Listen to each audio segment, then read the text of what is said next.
From the moment you hear her story, you will understand why some people say survival isn't just about living, it's about holding on when every part of life tries to break you. Now, let me take you into the life of a woman who had nothing left, yet refused to give up. Her name was Lena Carter, a 32-year-old single mother living in a worn-down apartment on the edge of a busy American city. A place where the walls were thin, the rent was high, and the neighbors changed every month because nobody could afford to stay for long. She shared the tiny one-bedroom unit with her 6-year-old daughter, Maya, a bright little girl with big brown eyes and a smile that could light up even the emptiest room. Lena often slept on the couch so Maya could have the only bed. She told her daughter it was because the couch was cozy, but the truth was that she wanted Maya to grow up never feeling like she had less than any other child. Lena worked 2 jobs, a morning shift at a diner and a night shift cleaning offices downtown. Yet even with all that, she struggled to buy groceries. Some nights dinner was just toast and peanut butter. She always made sure Maya ate first. She would silently drink water to stop her own hunger, whispering to herself that tomorrow would be better. But most days, tomorrow looked exactly the same. Her ex-husband had walked out when Maya was 3. No warning. No explanation. Just a note that said, "I'm not ready for this life." He never called again. No child support, no birthday cards. Nothing. The abandonment carved a wound so deep that Lena had promised herself she would never rely on anyone again, but despite everything. Despite exhaustion, debt, and fear, Lena loved Maya with a fire that never dimmed. Every morning she kissed her on the forehead and said, "Mama's going to make things better. I promise."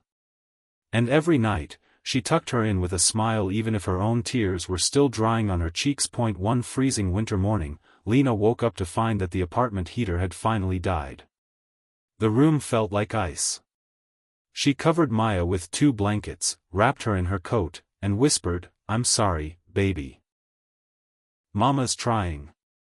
She held her daughter close until sunrise and then walked her to school, pretending she wasn't shivering. On the way, Maya looked up and said, "Mommy, are we poor?" The words hit Lena like a punch. She forced a smile. "No, sweetheart. We're just waiting for good things." But good things didn't come. Not yet. A week later, the diner she worked at announced they were cutting hours. "We don't need morning staff on weekdays anymore," her manager said. Just like that, half her income disappeared. Her chest tightened as she walked out the door. She couldn't breathe. She went home early, sitting silently on the bus while the city blurred around her. When she reached her apartment, she didn't cry. She couldn't afford to cry. She simply stared at the cracked ceiling and said to herself, "I'll find another way. I always do."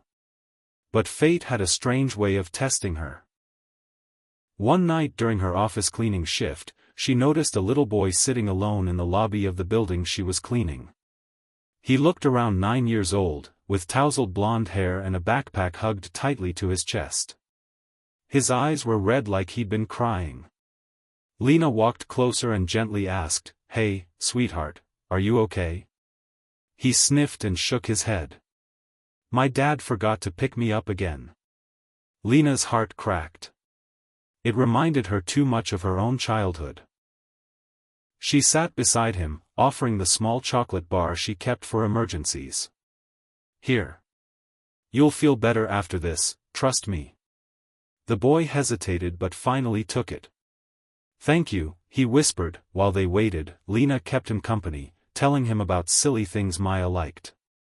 Eventually, a tall man in a suit rushed through the door, Daniel Reed, the CEO of the company whose offices she cleaned. His face was strained with guilt. "Oliver. I'm so sorry. The meeting ran late." He looked up and noticed Lena. "You stayed with him?" "Thank you." Lena smiled faintly.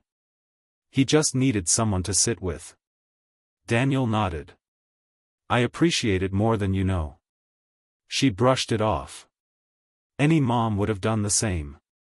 But Daniel studied her for a moment. Something about her sincerity struck him. That night became the start of something unexpected. Over the next weeks, Daniel began noticing her more often. How she arrived early, worked hard, never complained, and always greeted everyone with kindness. Meanwhile, his son Oliver grew attached to her, asking every night, "Will Miss Lena be here today?" One evening, Daniel pulled her aside. "I have a question," he said gently. "Would you ever consider helping Oliver after school? He connects with you in a way he rarely does with anyone." Lena blinked, stunned. "Me? But I'm just a cleaner." "You're someone children feel safe with," Daniel replied. "That's more valuable than any degree." He offered to pay her more than she made at both jobs combined. She froze. Her throat tightened. I don't know what to say." "Say yes," he said softly. "Let me help you while you help him." After years of struggling, after so many doors slammed in her face, someone was finally offering a hand, not pity, not charity, but trust. She said yes. Suddenly, her days changed.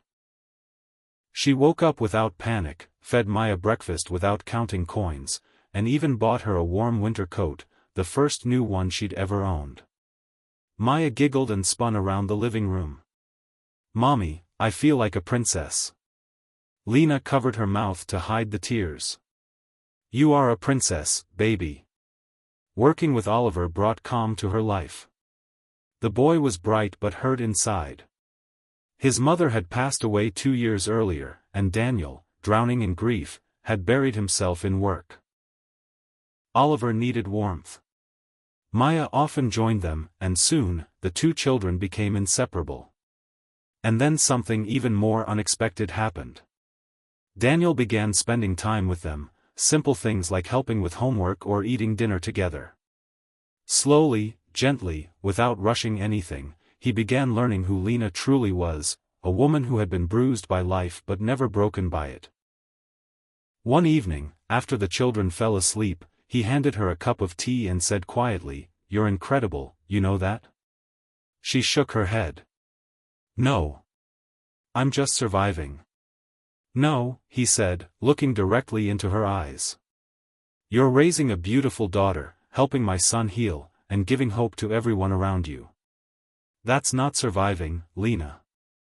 That's strength." Her eyes filled with tears she didn't have the strength to hide. In the months that followed, their connection deepened. Not rushed, not forced, but built on kindness, trust, and respect. Daniel started checking on her more, fixing small things in her apartment, surprising Maya with books, and making sure Lena ate real meals instead of skipping them. He didn't swoop in to save her. He simply stood beside her. And for the first time in years, she didn't feel alone. But life wasn't done testing her. One day, she received an eviction notice. The landlord was selling the building. Every tenant had 30 days to leave. She felt the crushing weight return. When Daniel found out, she tried to hide the paper but he gently pulled her hand back. "Lena, please let me help." She shook her head fiercely. "I can't live off you. I won't be another person depending on someone who might leave." Daniel stepped closer. "I'm not leaving." She swallowed hard. "Everyone leaves, Daniel." He took her hands. "Then let me be the first who stays." Her breath broke. A single tear slid down her cheek. He offered her a safe place, not his home, but an apartment owned by the company, fully paid until she could stabilize. "You'll owe me nothing. You've already given Oliver and me more than you can imagine." Overwhelmed, she accepted. Moving day was emotional. Maya ran through the new apartment screaming, "Mommy! We have space." Lena leaned against the wall, crying silently, relief, gratitude, exhaustion, all mixing together. Weeks later, during Oliver's school event, where both children performed together, Daniel stood beside Lena in the audience. When Maya finished her part, she spotted Lena and shouted proudly, "That's my mommy." Daniel looked at her with a soft smile full of admiration and warmth. After the event, as they walked out into the night, Daniel finally said the words he'd been holding inside. "Lena. I don't just want to help you. I want a life with you." She froze. Her heart raced. "Daniel. I'm not the kind of woman CEOs choose. You're exactly the kind of woman every man wishes he could deserve." For the first time since her husband left, Lena let herself feel something she'd buried long ago: hope. Months passed. The bond between them grew into something real, steady, and beautiful. Oliver healed. Maya blossomed. And Lena, the poor single mom who once begged life for mercy, found herself standing in a future she never believed she deserved. A future built not on luck, but on the strength she never lost. And if you are listening to this right now, maybe you needed to hear her story. Maybe you needed to remember that even when life breaks you, even when you're down to nothing, the story isn't over. Sometimes the strongest people are the ones nobody notices, until destiny decides it's finally their turn to rise.